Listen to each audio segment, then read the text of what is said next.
This is the Filmy McFilm Film Show. Don't forget to hit that like button and subscribe.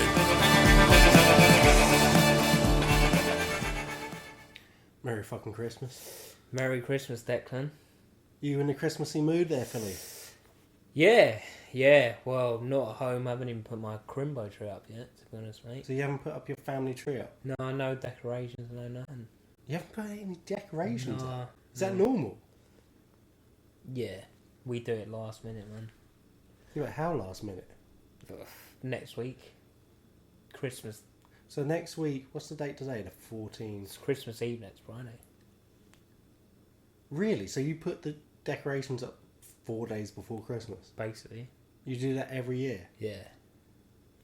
No, But this sounds like... That makes sense that you pick Die Hard and Tangerine yeah. as your two Christmas movies. This seems like this basically seems like a weird Christmas, because I was thinking about it earlier, like, in the build up to Christmas, I would have had at least, by now, 3 or 4 big sessions, and I haven't had one yet. Yeah.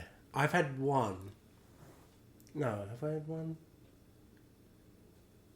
I've had 2 proper sessions. Have you had none at all? No. When did me and you have that session? Not too long ago. Well, when we went the pub Yeah. on the road. Does that count? Yeah. It wasn't very Christmas. Wasn't very Christmassy, was it? So, alright, define a Christmas session. Like loads of Christmas music playing, the Pose come on or something. That's Christmas Eve, Yeah, usually. true. Alright, I get what you're saying. Yeah. I get what you're saying. Well, to be fair, we're in the middle of a pandemic. True. Or hopefully we're in the last quarter. We've said of a that for the pandemic. last 2 years. I know, it's always the middle, isn't it? It's Yeah, never yeah. like the end. Well, I'm the middle child, so everyone hates me. I realise that. But yeah, on to the... Well, do you know what? For a fucked up Christmas, it's good to pick a fucked up Christmas movie. Yes, it is. It Brings is. us on to Tangerine. It's the tale of a hooker on Christmas Eve who's just got out of jail and is angered to hear that her pimp boyfriend has cheated on her. Yes. Not just with a white chick, but with a real bitch. Yes. Because she is a transsexual. And by the way, before we start, the reason why it is a Christmas film is set on Christmas Eve. So that is why it's a Christmas film. Mm. We've discussed Die Hard, but this is a proper Christmas film. When did you first watch this movie? When I first watched it? Yeah. Yesterday. Not going to lie. Oh, you hadn't even seen it yet? No, never Because seen it. usually we always take turns in picking a movie to review, and it's assumably going to be one that at least one of us has watched. Yeah. The person picking it. Yeah. Which So I what can't... made you want to watch it? I knew that when it come out, what it was, but... So you heard about it when it came out? Yeah, I did, because, you know, like, Yeah. that film critic, that really weird one, Mark Commode. Yeah. He's like, this is a very good insight into, like... I fucking hate Mark. Yeah, so do I. So I saw that review and I was like, do you know what? Fuck this geezer, I'll give this a miss. But, watching it again, I kind of like to go out my comfort zone with films, and in this film, which we'll probably get into, I was very much out of my comfort zone at some point. Well, it's funny talking about comfort zones, because I was thinking when I was watching it, it's funny how much there's an emphasis on you have to be able to relate to the characters. You know, like they always say that, like you have to have relatable characters. And you kind of think, I get the logic of it, but at the same time you think, why? Because some of the most interesting movies are about obscure, fringe of society characters that you have. You know, when you get a glimpse into a life that you have no idea about. Yeah. Whether it's going to be like transgender prostitutes or BDSM or being a mercenary. You know what I mean? That's what you... Like, just seeing like some guy working in an office, it can be interesting. But generally, you don't go to the movies for that. Like, you like slices of life that you never see on a normal basis. Yeah, what I liked about this is because it's such a world so far removed from our world that I found it very interesting. Like, I'm just going to name, like, films that have become, like, absolute cult classics for everyone around the world. Like, for example, Breakfast Club. It's like a mesh of society and they're in detention. I've been in detention. Do you know what I mean? Yeah. Like, but this is just so far out. I really like liked it. It was a hard watch, but well, it was interesting because it's the kind of movie like the driving force, well, actually not the driving force, but the kind of the tentpole that the whole movie's hung about is Cindy, the main character, gets out of prison and hears from her best friend, who's also a trans prostitute, working on the streets of LA, that her pimp boyfriend has been cheating on her while she's been in prison for 28 days. And I love it first of all as well because it's just funny, even like the lingo they use, where she's pissed off first of all hearing that from her friend that her boyfriend's cheated. Then she's even more pissed off when she hears it's a white girl. And then she's even more pissed off when she hears that it's a real bitch. She's like, it's a real bitch? Yeah. You fucked a real bitch? Yeah. And it's interesting as well because I've been to Asia and I remember like various times I hang out with various ladyboys, not in that way, but just ended up hanging out with them. Like one time I went to an elephant sanctuary and the person running it was a ladyboy. Another time I was staying in a hostel that was above a Muay Thai boxing gym, and at night, when we were there at the time, there'd basically been a curfew, so you couldn't go to bars past 12, and because some French chick had fallen off a moped drunk or something, so the police were cracking down and they set a curfew. So that meant that Premier League games, obviously over in Asia, come on at like 5 a.m, so there was nowhere to watch the game. So we would go down into the gym, Muay Thai gym, to watch the games. And for whatever reason, all the boxers were friendly with all the local ladyboys, so they were all hanging out in the gym. So I was chatting to some of them then, and the weird thing is most of them that I spoke to saw it as like, oh, it's a job. Like, they saw it as like being a plumber. They were like, oh, it's just a career I chose. And I just kind of like pretend to be a woman and fuck I don't know geezers. if I agree with that, to be honest. Well, I'm not saying disagree or agree. I'm telling you what they told me. Yeah. And but I couldn't really tell because in this movie, and they were real transgender people. The transgender people in the movie were real transgender people, not prostitutes. So in this, it seemed like they were both. They were doing it for a job, but also this was their lifestyle, and this is who they were as people. Do you know what I mean? Yeah.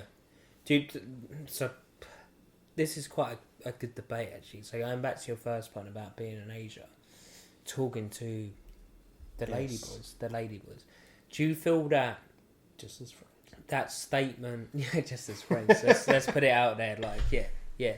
No, they were really sound, most of them. Do you feel like they, through where you was in Asia, was it loads of poverty and stuff like that? Do you think they were doing that to survive? Yeah, it's a third world country. Well, let me put it this way: the person who ran the elephant sanctuary, she was clearly just a ladyboy who was still doing it. Maybe she was a prostitute at some point. He, she, whatever, was a prostitute at some point. Obviously wasn't now. They were running the elephant sanctuary, but they were still wanting to live as a lady in appearance anyway. So clearly they weren't just seeing it as a job. I don't know if the ones that were actively prostitutes were just putting it that way because maybe that's a way of rationalising it. Yeah. And the one who I got the most insight from, who was also the only one I didn't like, she just... You know, sometimes you just don't like someone. Yeah. Just didn't like her. Him, her, they, whatever. They said basically when they were like 13, they got drugged and molested by a 40-year-old German guy. Fucking But then he started giving them money and he was like... And then they fell into that life. Yeah, and he was just like, oh, okay, I'll just do this. And that was the one that was describing it as nearly just being, you know, it's just my career that I went into. I see. The reason I'm asking, like, I just like to kind of get context because, as I said before, I just like I watched this film and it was like it's a lifestyle so far removed than anything. Well, I feel like because I'd met so many of them over in Asia, and I'd worked with a transgender person before in when I was working back in Selfridges, and it was really nice. She was a really nice person. I was supposed to train her, and I think they chose me specifically just because they knew I wouldn't give a shit. Yeah. But I did do a double take when I first met her, just because I didn't know beforehand, and naturally, just visually, your brain sort of has a moment of, oh, what's that? And then you just look, and then you're like, whatever.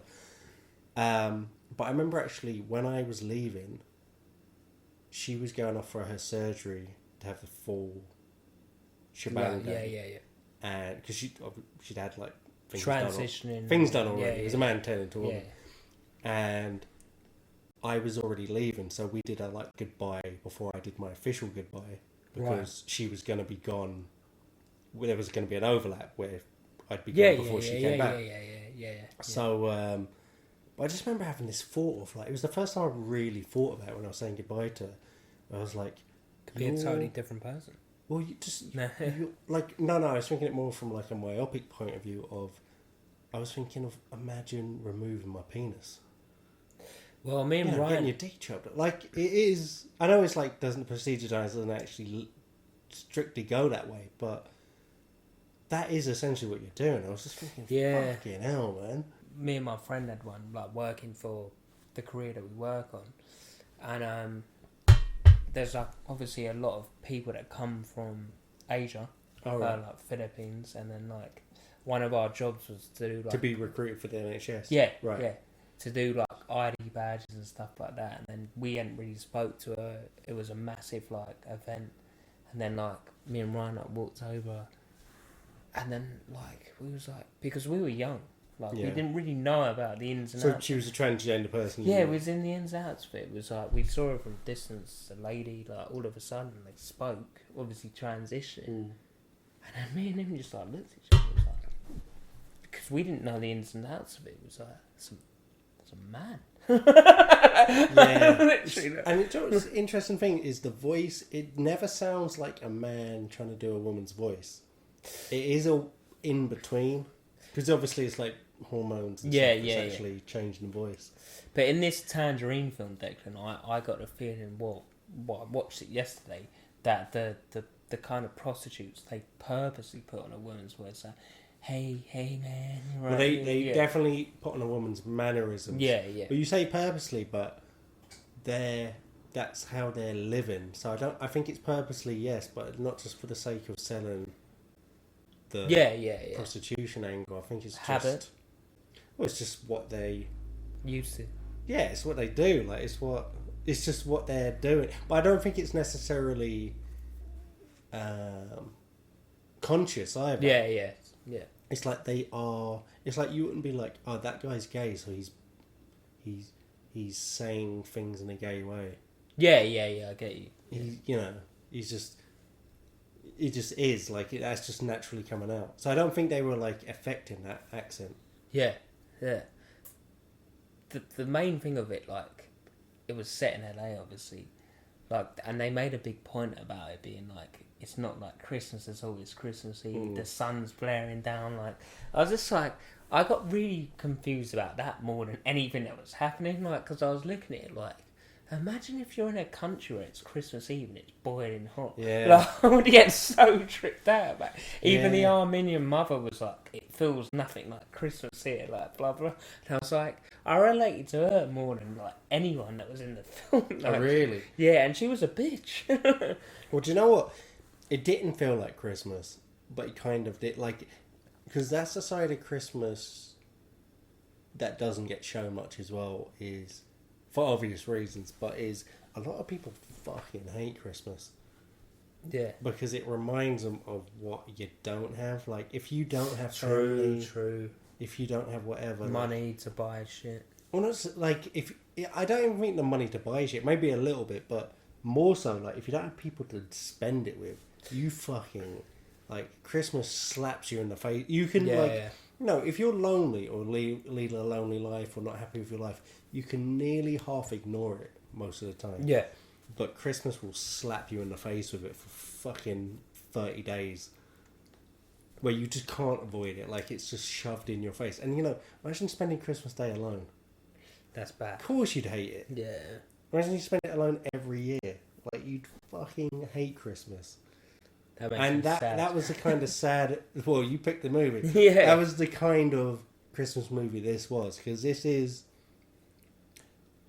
It's not a depressing movie. It's actually a hilarious movie. It's actually... It's really funny. That was one of my points. It's actually hilarious. And it is endearing. Like, there was... When you first introduced to the trans chicks, I immediately liked them. I was like, they're fucking hilarious, they're funny. Yeah, they were just immediately likable. And you're introduced also to an Armenian cab driver, right, who's the other central character. He's my favourite by far. Whose lives eventually intervene. And I really liked him from the get-go. Like, you introduced to him, he's a cab driver, so they did a classic thing of showing various improvised scenes where he's picking up different people. He picks up two gay guys who are completely like... Oh, that was fucking hilarious. They're like getting a cab to somewhere after a bender, and one starts throwing up. Yeah. And he's saying, please, it's Christmas. Let me in, where's your Christmas spirit? And all this. And he gives a lift to an elderly Native American man. Oh, he was brilliant. Going on a weird diatribe about how he was given his name while seemingly...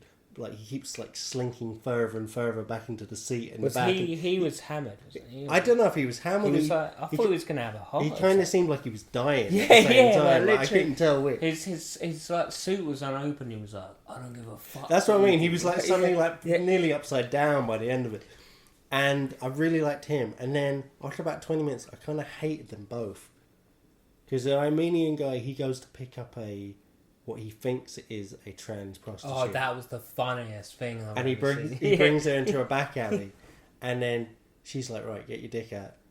And he's like, no, you get yours out. I go down on you. And she's like, really? Okay, blah, blah, blah. And she starts getting out, and he's looking at her pussy like, is it tucked in? Where is it? Yeah. And she's like, what are you talking about? He's like, where's your dick? But the thing is with But the reason I don't like him is because then he once he realises she's an actual woman, he kicks her out and tells her to fuck off. Mate. And I hate the trans girl because she is just a dick. Like, she is a dickhead in this Which movie. one are you talking about? Cindy, the main one. So you got Cindy, and I think the other one's called Angela. Or her friend, I can't remember. Angela, we'll call her Angela. She seems alright, but later on we find something on. Cindy is just a douchebag, man. She's like, at one point she's getting information from a homeless man because she's trying to find out where her boyfriend is because she wants to know about if he's been cheating on her. Yeah. And she's getting information from the homeless man, and then she knocks the food he's just got out of a food shelf out of his hand. Bad, man. And she's just going on too much of a tirade. And the Armenian cab driver is just a piece of shit too. Like, he's just being a cunt. He's the first thing that he reminded me of like that. No offense, but that the first thing that I saw was like Guess what you're going to say? Oh, Mkhitaryan. Okay. From I thought you were going to say Grand Theft Auto 4. And that. Yeah. He reminded me of a Hungarian wannabe actor that I had in a short film I made when I was like 16. Yeah. But like the first thing to probably say about this film, which is well known, is that it was all shot on an iPhone 5. Number one. So, you know what's interesting is when we're trying to work out at the moment a way to film the podcast. Yeah. So I was looking at various apps and stuff. So anyway, I downloaded this app where you can... Basically, it taps into your iPhone's abilities, but ramps them up. And you can control how much you ramp them up or ramp them down. But it does. It turns photos and video quality into absolute... Like, it looks incredible, but the files become huge. Right, we've had this. When I heard that this was filmed on an iPhone, I wondered if they used an app like that or whatever, blah, blah. So it turns out they use the exact same app that I've been playing around with to film the movie. Also with a little lens adapter. Okay, because I at some points I wasn't really interested in the plot at all. Like, there was some... I was quite taken aback about how stunning some of the cinematography was. Yeah.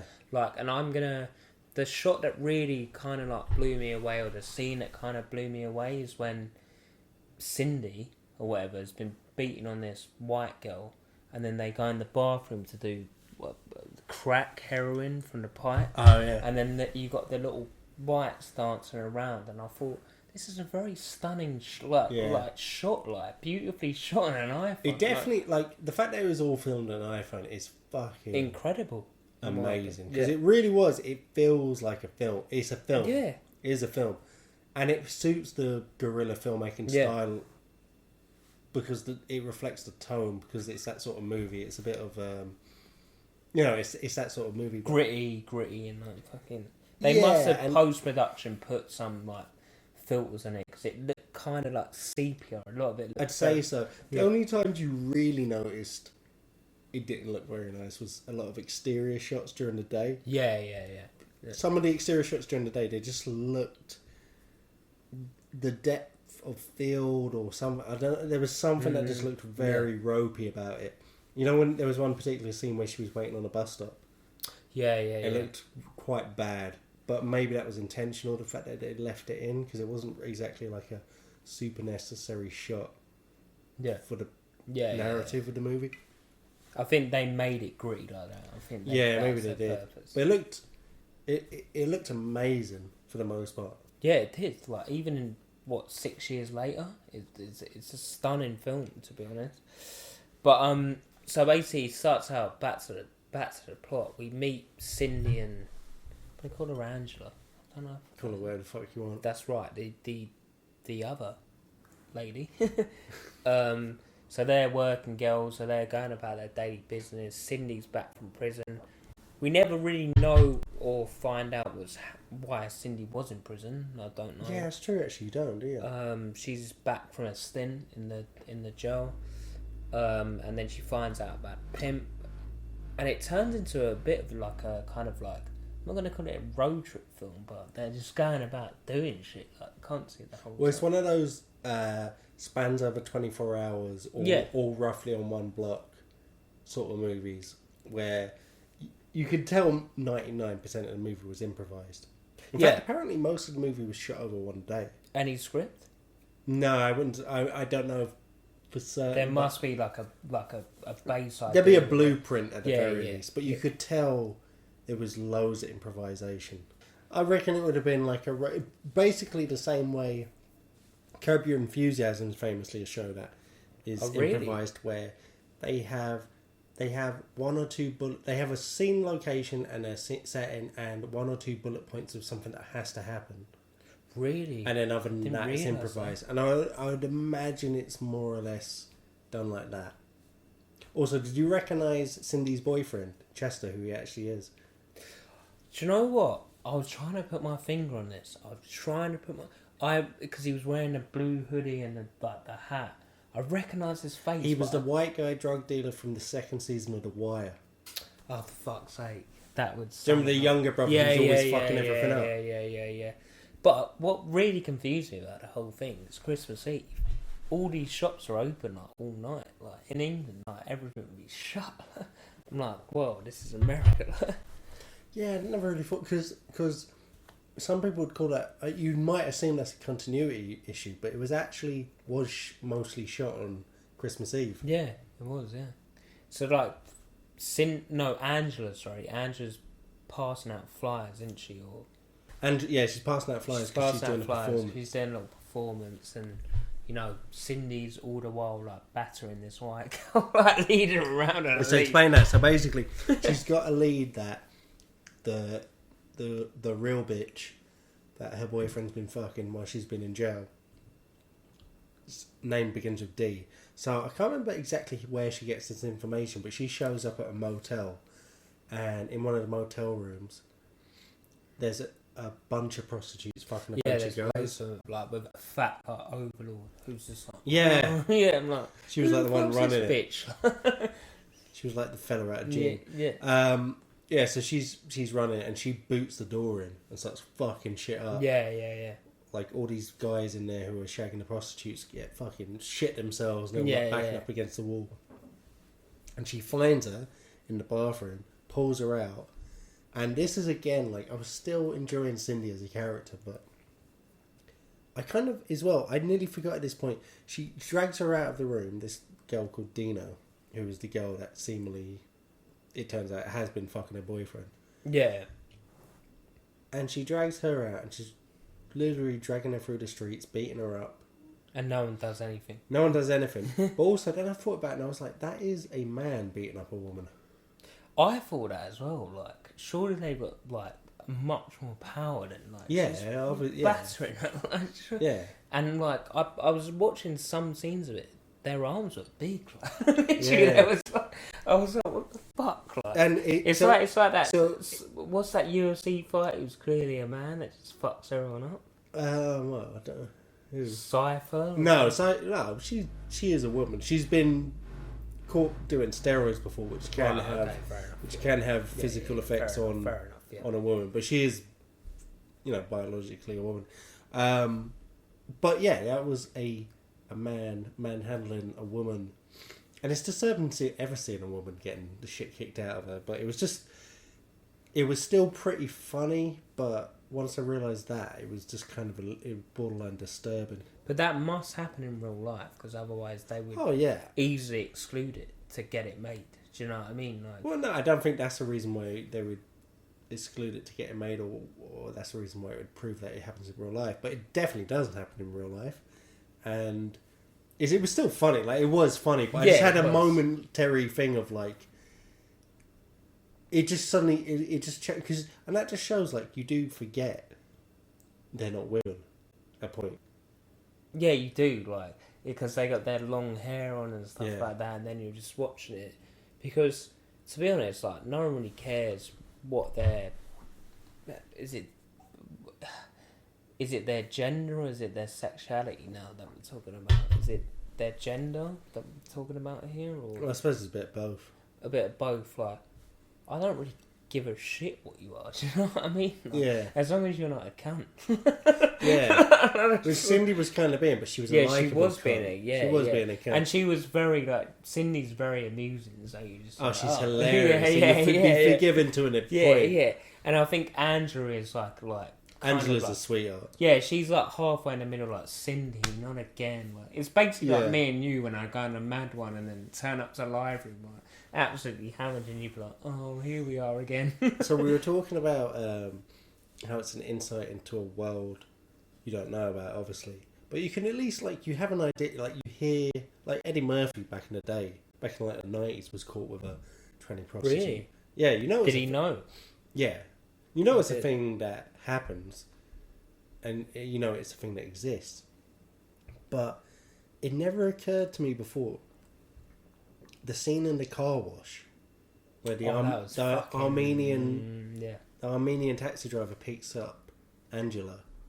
You just see her in the corner. Angela, yeah. He's just just after the sequence where he accidentally picked up the prostitute that was actually a woman and was disappointed to find out she didn't have a dick.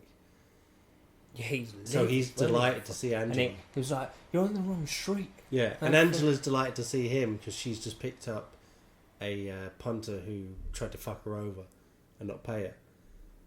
No. To be fair, the punter offered her money, but she was saying, "You're not giving me enough money for what you want to do." And No. He couldn't get his dick up. Yeah, true. So he was trying to not give her any money. Oh, true. Good point. Yeah. I mean, she was ripping him off. It was way too much anyway. But so they just came off that both had just come off bad experiences, so they were delighted to see each other. And they go into a car wash, which also I wonder, is that a real thing? That's kind of genius to go into a car wash. I reckon that is a real thing, because the way she said it was like, "This is fast becoming our favourite spot." And I was looking. So they go in and he gives her a blowjob, which isn't a sentence that should make sense, but you know what I'm saying. Do you think that's a well-known thing as well? Well, it just never occurred to me before. Is that why they go to him? Is it like a weird thing where they can do something gay, but it's attached to a woman, or a thing that looks like a woman? He's kind of like, doing his own stuff. The Armenian guy, like, while he's doing it, he's kind of. Is he? I didn't even get that. Yeah, you're just assuming. No. He was. Really? Wanking himself off at the same time. I didn't notice that. How, from the angle of the shot, how could you tell that? Well, just by like his shoulder. Like he was kind of doing that as well. Like, so he was kind of like jacking himself off. This is a great one to do just after our Home Alone. Can you imagine like let's not get them mixed up. Like, get the audio mixed up with Elf. I'm not even that. Sorry, this will come after the Miracle on 34th Street, the most wholesome episode to date. Oh, for fuck's sake! So he's doing that. But I found the Armenian guy the most intriguing character by far out of the whole. See, I just didn't like his wife was pretty nice. His wife was gorgeous and lovely, and his stepmom was. No, bitch. Not even that. Well, she was doing the right thing though. Her instincts were correct. Yeah. So can you really call her a bitch? She was a bit bitchy, but she wasn't a total bitch. But I just didn't like him after the way he treated that normal prostitute. Yeah, but he's got his certain sexual fetishes that he wants to satisfy. Yeah, but don't go crazy. Just say, please leave the car, please. I've made a mistake. Do you know what I mean? Like, there's no fucking... Yeah, it doesn't work like that, man. Shove her out the car and tell her it doesn't to fuck work off. like that. The people that use prostitutes are just really like bad people. Well, don't... Yeah, but that's my point. Yeah, like, you know what but, I mean? yeah, I did... And if you've got a certain idea of what you want and it's not fulfilled, that you need that release. He was even saying, like... it was that other guy. Do you know what? I'm being kind of... Do you know what? You bring up a good point, because if I had the inverse happen to me, forget the prostitute angle, but if I thought I was kissing and getting with a beautiful woman, you'd go mad, and then I suddenly saw a dick, I would probably go mental. But he's straight, or at least bisexual. I don't know what he is. This is why, like, to be honest, Declan, this is a very, very interesting film to review, because we know that this stuff happens in real life, and for me to work it out being a heterosexual guy, I'm trying to like look at it from their point of view. Like, obviously it's sexual fetishes, but I just don't get it. You know? Yeah, but is it? Because I always assumed you bang them. Well, I guess I don't know. I don't know. Well, you must know from like speaking to the lady. Because I remember, I'm not going to say who, obviously, but I remember speaking to a person I used to work with a long time ago. Right. And they were into tranny porn. Okay. And I was like, really? No. And they described it as no, it's you. Like, I like watching a tranny bang a girl, so it's like a girl sort of. A girl. Okay. So I was like, oh, okay, that like. Still kind no, of makes but sense. but that's kind of nearly straighter than what I'm into. Do you know what I mean? In a certain way, rather than watching normal porn, straight porn of a guy fucking a girl, you're watching a girl fuck a girl nearly. Which I kind of at least could see the logic of. I just find it very strange. Like this was someone describing it in a way where they were like, "I'm 100% straight," because obviously other people would be like, "No, I'm into the fucking dick of the girl aspect of it." Do you know what I mean? Yeah. That is interesting, man. But it's just weird, like that. It's the whole thing just throws up bizarre. Mate, people have sexual fetishes. Yeah, people are into their things. It is like, but it is interesting. Mate, we were talking earlier, Declan, about the geezers that fuck car exhausts. Yeah, that's true. Do you know what I mean? Like, and no, we didn't research that before. It was just a documentary that's a documentary we've loved stuck for decades. in our minds. Like, when the guy goes out and like fucks the other guy's car, and he's like, oh. No, the best is it's this documentary about men who have fetishes for their cars, and they can only get aroused to want to fuck cars. Like, oh, good God. But he's at one point they're driving down the motorway and he's like talking to the cameraman, and then he forgets whatever the question is because he sees like this Dodge Challenger driving up the right hand side, and he starts getting like, well, hot and bothered.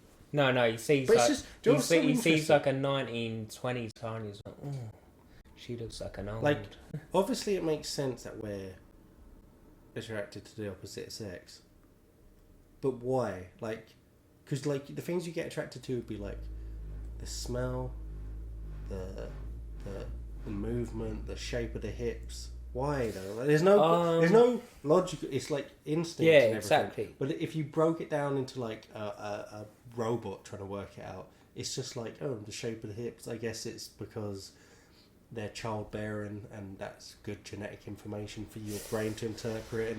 And you know, like women obviously like bigger, stronger men because it's like, you will protect me from the saber-toothed tiger and all that. Alpha males, like, you know. But why is it like the you know, people that would hate gay people historically would probably point to the fact that it's a tiny fraction of people that are gay, or tiny fraction of people that are transgender, a tiny fraction again of people that are transgender. They'd point to that to be like, oh, well, that means it's something, you know, it's like a mutation, or it's something not right, blah blah blah. So the thing about that, but why would there be fetishes at all then? Do you know what I mean? Because fetishes are common. The thing about your original point is, it's quite, it's not a well-known fact. It's not every single time, but the people homophobic, a lot of the time they're closet gay themselves. See, I don't disagree that probably does happen a lot of times, especially with the people that the people that are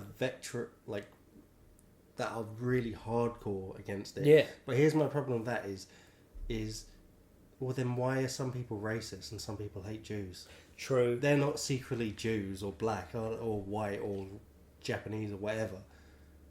Some people are just hateful towards a certain group of people. But I do know what you mean. That does happen a lot of time. But there's been a lot with like those pray the gay away. Oh yeah. There's been a lot of debates about this. Like, I don't personally believe, in my opinion, I don't personally believe you're born into a certain sexuality. I believe... Really? Oh, well, sorry, say whatever you want. No, say whatever. I believe, Declan, that what happens in your life shapes what your sexuality is, because are you telling me that a baby is born gay? Yeah. I don't agree with that. Really? No. Like I can't really... So what do you think I don't really know, to be honest. I'm trying to get my point across. No, yeah, go ahead. Like, how can someone be born with a sexual preference? You know what I mean? Like, surely you live your life and you see women, or, you know, if you're a man, then you decide to yourself, do you know what? I've seen both of them, but I'm more attracted to men. No, see, all right. Let me put it this way: do you think if you, let's say you were born inexplicably, you just wake up as an infant on an island, and you learn to look after yourself, you go Tarzan, you know, you figure out how to survive in the wild, where you're gonna go, and you see a woman for the first time at the age of 18, and she's a beautiful woman. Oh, that's a good point, man. What would your reaction be? But you'd be like, yeah, that looks innately good to me. Or you'd see a bloke, and if you happen to be gay, you'd be like, that looks good. But I'm talking about in the life that we live in a cosmopolitan city. Well, it doesn't make a difference. You get the both of them at the same time. So, well, yeah, but my point is the instinct remains the same either way. Yeah. Who else? Okay, let's say... just to say anyone. Freddie Mercury. Let's say someone... Freddie Mercury, do you think he grew up and just decided to be gay? See, this is why I've got the... In the treasure chest. He was originally attracted to women, but then he changed. But did he say that? Yes, he did. Okay, so he said that, which is a fair point. Yeah. But Elton John was married. But do you think he actually did that? No, not really, no. So, well, you can think that if you want. I'm just kind of like... No. Posing questions. I think, to be honest, I know my point's pretty redundant, but I'm just going to continue to do it. No, yeah. Obviously, Elton John was gay, and then he had a showbiz marriage. I'm not like... I definitely disagree with you, but I'm not saying it like... Oh. But you get my point as well. It's like, if you need to see both sides of it before deciding. Like, no, I don't. What, do you think you can be gay at 4 years old? Yeah, I think you're gay from the moment you're born. If you're gay. Really? Have you never met a gay little 4-year-old? No. Actually, I did watch the Liz Farouk documentary. Oh yeah, Jimmy. Like literally, I did watch this Louis Theroux documentary where it was in America, and there was like, oh, my 4-year-old's like transvestite. I was like, really? Transgender. Transgender. Sorry. No, sorry, I wasn't correcting you. I was just like transgender. Well, I guess I was correcting you. Sorry. And then I did look at it, and I was like, they are really like have really feminine qualities, but is it because the parents are pushing this on them? Well, I don't know if it's. I mean, I suppose it's like back. Say like 200 years ago, what you understood of the world would have been largely by the church, and the church would have said gay people are going to hell. So if you thought your child was gay, you'd be like, well, the best thing I can do because I love my child is try to deter him from being gay. And if you're told 200 years later that, you know, it's normal for a child to be transgender and like you should do the A, B, and C if your child maybe seems like they're going to be transgender, and you think, well, I love my child, so I want to do the right thing by what I'm being told, you probably do that. Now, I know nothing about child transgenderism, so I don't know. I don't know how you're supposed to approach it. I don't know what should be allowed or what should be, or how much you should just sit back and wait. It opens up a question about medical ethics. It's basically because there's a lot of in America. It seems from the documentaries I've watched, they quite accept it if both the parents are like, yeah, this is the case. But then other doctors are like, well, they're too young to make a decision, so we're not going to do anything on it. Like, do you know what I mean? It's kind of like... It does seem very young. Like, insanely young.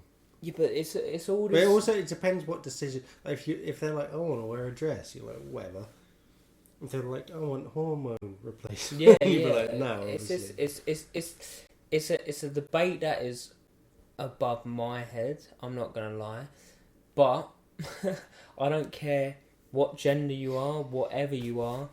If you're not a cunt to me, as long as we're it's all cool. the same. Yeah. No, amazing. It's just weird. Like, anyway, back to the films. It's gone into like a moral debate or something, or a morality debate. So Angela and Cindy, like, well, in between Angela meeting. Do we even know the Armenian guy's name? Like, in my notes, I had him down as Armenian guy. Well, that would do. So basically, he's going around. He's just, well, he's had a shit day, to be honest. Let's go back to him.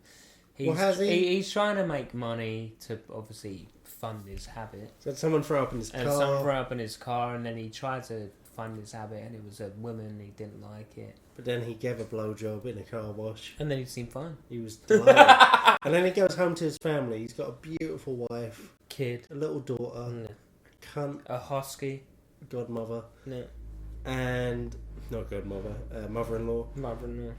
He's got a lovely husky. And he's there on Christmas Eve, and he's like, oh, I really need to go fuck that. No, but he's like, I want to go to work. Like, blah, blah, blah. Yeah, but he's lying. Yeah. He's a piece of shit. I didn't like him at all in this movie.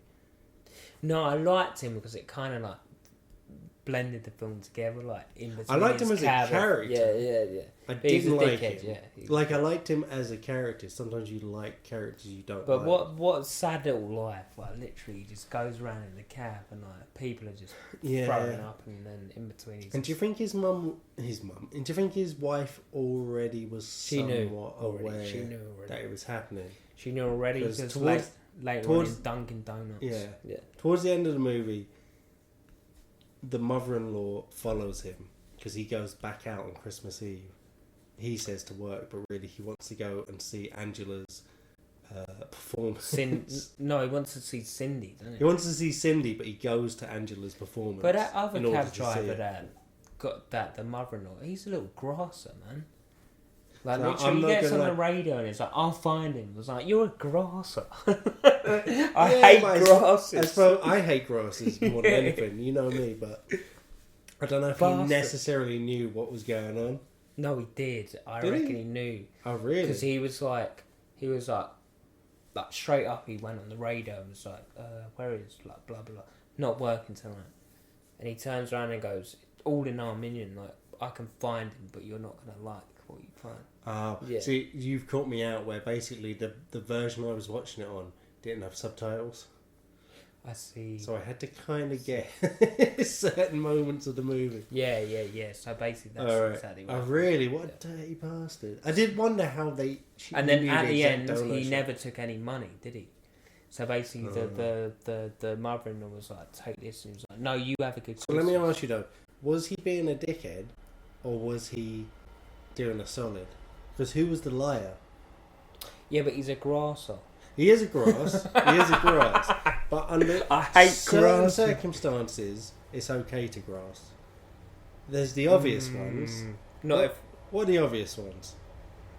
I don't know. Obscene crimes like rape, murder. If you like walked into Terrorism. Jimmy Savile doing something, like, right, I'm gonna say something. But then there's the more subtler ones where, all right, certain like if someone's having an affair in a certain way, like a married person.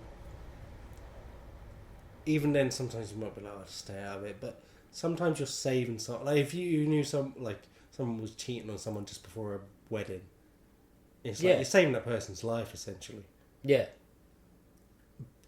And this is while they're married, which is not worse, but they're already in the situation. And they have not any better, but they're already in the situation, and they have kids. But like, if someone was having an affair with a different gender, which suggests they're not even the fucking orientation they're supposed to be for the marriage to work in the first place. Yeah, but he's got a kid though, man. Yeah, but like, why is that? What about that other adult in their situation? True. Whose life is a fucking charade. I mean, there's little white lies that you can do, Declan, which you shouldn't grasp. Like, say, for example, I went back tonight, and then for some reason you came with me, and my dad was like, "How many beers have you had?" And I'd be like, "I've had 2. Oh yeah. And then you'd be like, "Yeah, he's had 2. It'd be like you turn around and be like, "He's had 5. Yeah. I'll be like, "You're a grassing bastard, cool. Like, literally, but... And even up to, like, actual law breaking, I'd be like, don't grass. Yeah, I've just got a really weird thing about people grassing. No, like, so do I, man. It. Like, I 100% I think I'm Paul with you. might grass me up about something. Yeah, anyone snaking anything. Like, even, like, my brothers and sisters, we never were, like, grassed each other up as kids. Yeah, same, yeah. But... I don't know, man. You can't not grass. Like, you're saving someone's life. To be fair, if it was like a... Let's put this into context. Like, it's a random acquaintance that, you've been in Wish and Well like 3, 4, 5, 10 times. Yeah, that's a local pub we go to. Yeah, go ahead. It's a random guy that you see in there. You say hello to him, like, blah, blah, blah. Like, you enjoy, like, half a pint with him and then move off. You see him, like, doing all these charades and his wife's really nice, like... Would you be like, he's a bastard? See, only potentially. See, you can't even. No, but I'm not saying I would do it I would be running around their house like seeking her out. Yeah. But neither did that cab driver. The situation presented itself. He'd done it on purpose. And he took. No, he did. Yeah, I'm not saying I'd fucking slip on a banana peel and do it, but the situation presented himself to give it the push over the edge for them to reveal things. Yeah. And at the end of the day, he was cheating on his wife with men.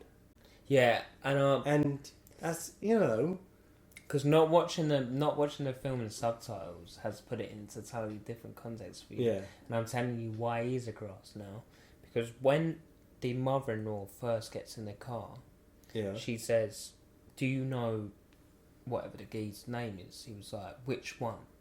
So he's like, says his surname. He's like, "Yeah, I know him." Gets on the radio. And then he turns back and goes, "Can you take me to him?" And he goes, "Yeah, he'll be on the west side of Hollywood, but it will probably take me all night to find him." So at first I thought, he's doing this for money. Like, he's doing it for money. But then when they finally find him, the mother-in-law tries to pay him, and he's like, "I don't want it, Merry Christmas," and just drives off. Yeah, but I'm not disagreeing with any of that. I'm saying he didn't seek her out for it. But when the situation presented himself, and realistically, Phil, I get the grass element, but the thing is, he revealed a bad reality. Let me put it this way. Yeah. Imagine your wife was cheating on you, and then someone told you. True. And just out of the goodness of their heart, they were like, "Listen, man, I don't want you to be getting fucked over True. and embarrassed. Even if it this was is happening. Even if it was like an acquaintance that I like knew just from back to my wishing well thing, going to the pub and like people that I just drink with once a week are basically like, your wife was in here the other day, just get him someone. I'd be like, fuck, like, thank you. Yeah, you'd be delighted. So I've totally ruined my original point. Yeah, fuck it. I knew I'd get you. Yeah. But grasses, snitches get stitches at the same time. Grasses get passes. Arses. On this. Grasses get passes on this podcast. Yeah. So the final big clash in the Dunkin' Donuts. In the Dunkin' Donuts. So I was glad that in the final sequence or two, they gave them some humanity to kind of humanise it again, because it kind of had become a bit of a cartoon by this point. Yeah, it was just like... It become like... Cindy was such a cunt. She was like being so out of order to people, and the Armenian cab drivers thing kind of descended. It was sad, but it descended into kind of just pandemonium. CD rubbish. Yeah, and I felt bad for the wife who kind of like knew it, but she was like, he provides for the family, blah, blah, blah. And they kind of just went back to do their thing. But then Cindy finds out that Angela slept with her pimp boyfriend too. Oh, yeah. So then I was a bit like as well, like, fuck you, Angela. She was like, it was one time. I was like, what fucking difference does that make, you bitch? Why does all the trannies love this, or sorry, transsexuals love this? Do you know what's annoying? Can I make one comment on that? Is I wish they would claim back tranny so that it wasn't an offensive term anymore. Just because it does roll off the tongue. Yeah, it does. So much better. Tranny, like bang. saying transgender or trans person, it just doesn't. You know, it's just objectively, it's not as a nice a word to say. Anyway, go on. Yeah, like why do they all fancy seem to like? They all seem to like this. Is his name Chester? Chester. He's like a little crackhead pipe smoker. Like. Well, I mean, he's got to do his merchandise, doesn't he? Like to say it in those terms. Yeah. Like, he's got to test them out. Do you know what I mean? So. And pimps, they're just the ultimate pieces of shit. And like they're obviously like small time because their operations from like Dunkin' Donuts and burgers. Well, I don't think there's any like cartel level pimps. I don't think it works that way really. Like they're just kind of.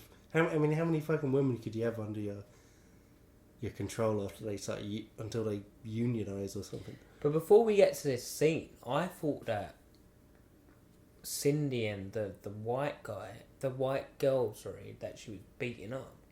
I thought, like, by the end of it, they loved each other. I thought they was going to start getting with each other. Yeah, I kind of got that. You know, the scene when they were smoking crack. Yeah, I think it was more just a way thing. of insinuating the feelings of smoking crack. Right, because I was trying to work that out, like, and that was my favourite scene by far with the lights and yeah, it's beautiful. Like that.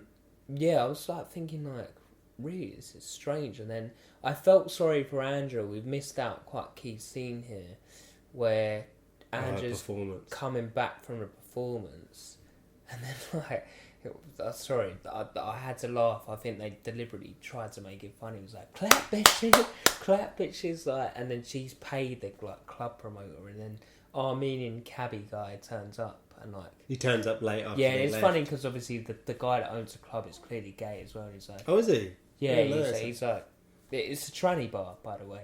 It's like, you see it, like, I saw like stickers on the wall, it's like trannies and blah blah blah. He was like, they've gone, sweetheart, they've gone, like, literally. And he goes out to find them, like, I just think, like, what a sad life Armenian cab driver has. Yeah, because he's living a lie, and I mean, it's a weird thing. I kind of feel like they didn't flesh that out enough as well. I was kind of expecting like he loves Cindy or something, or he's infatuated by Cindy. Yeah, even Andrew was saying you've got a real crush. But then he does nothing once he meets her. Yeah. Or not, he does he nothing. Tries but to, and the scene does nothing for it. But what I don't know. It just kind of wasn't enough of a a tail off of that character. That's why I nearly felt like the Armenian thing was a bit. I don't know. It was it felt a bit nearly pointless by the end once it went nowhere. But I guess it did go somewhere. What is the real context behind it? Because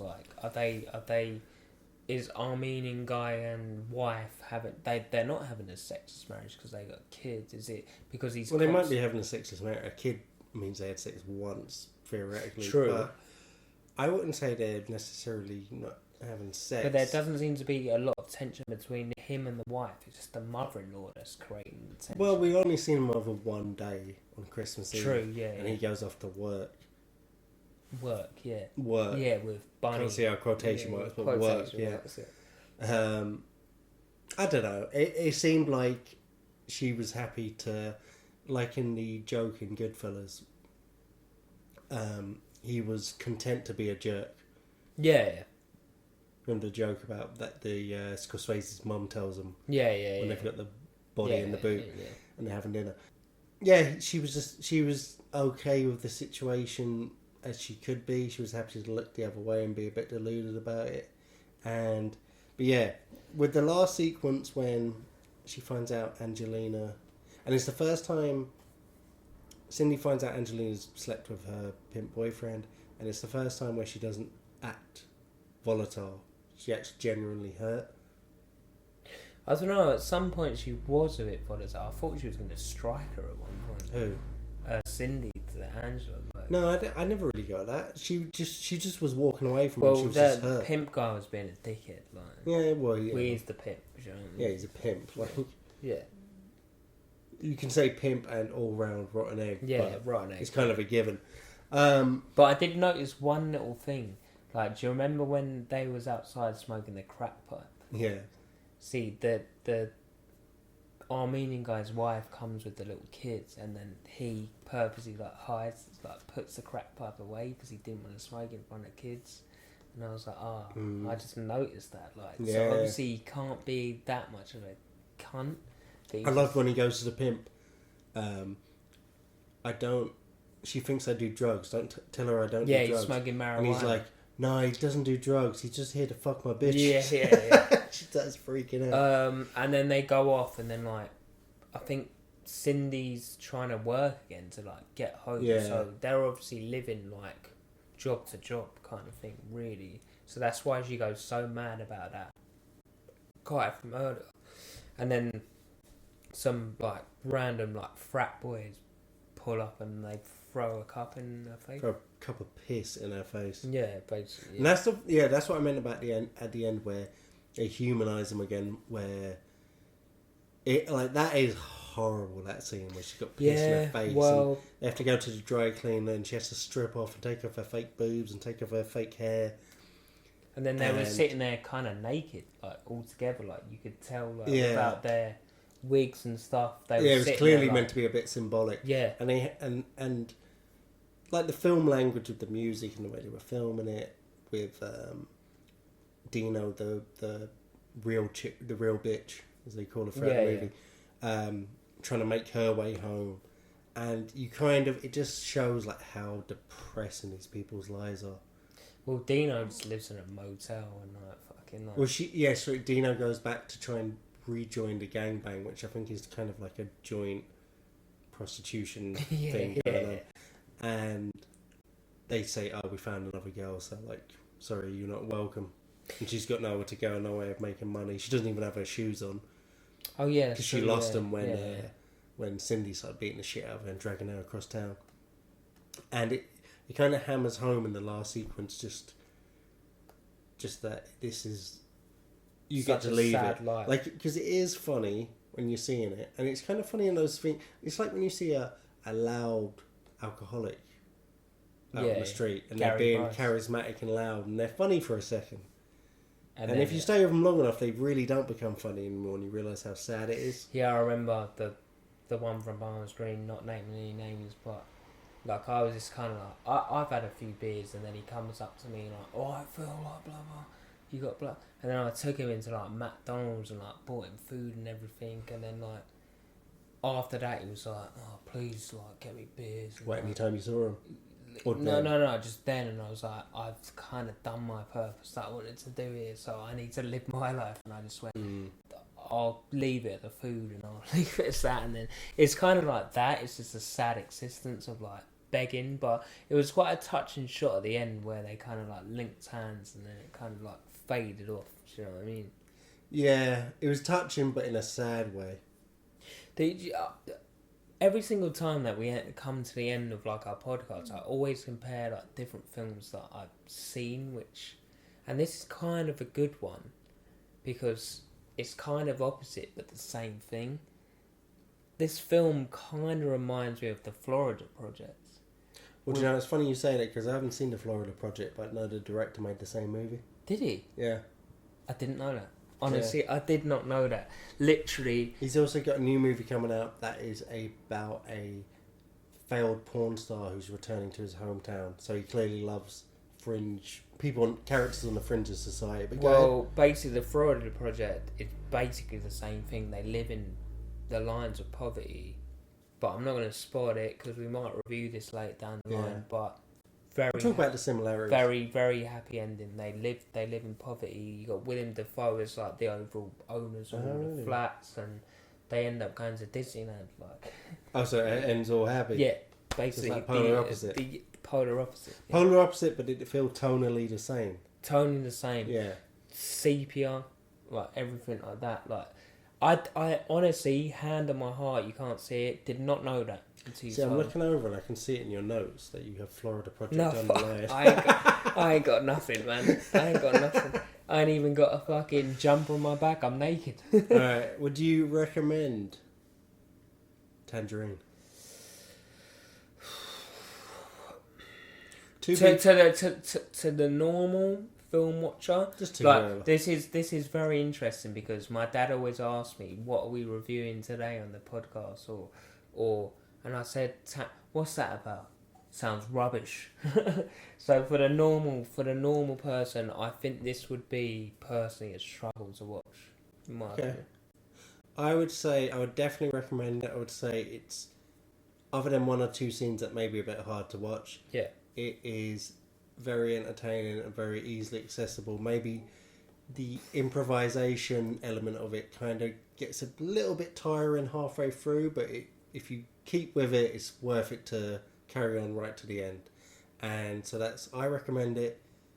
Phil doesn't recommend it, and most importantly, Phil's dad doesn't recommend it. Yeah. We'll catch you next time.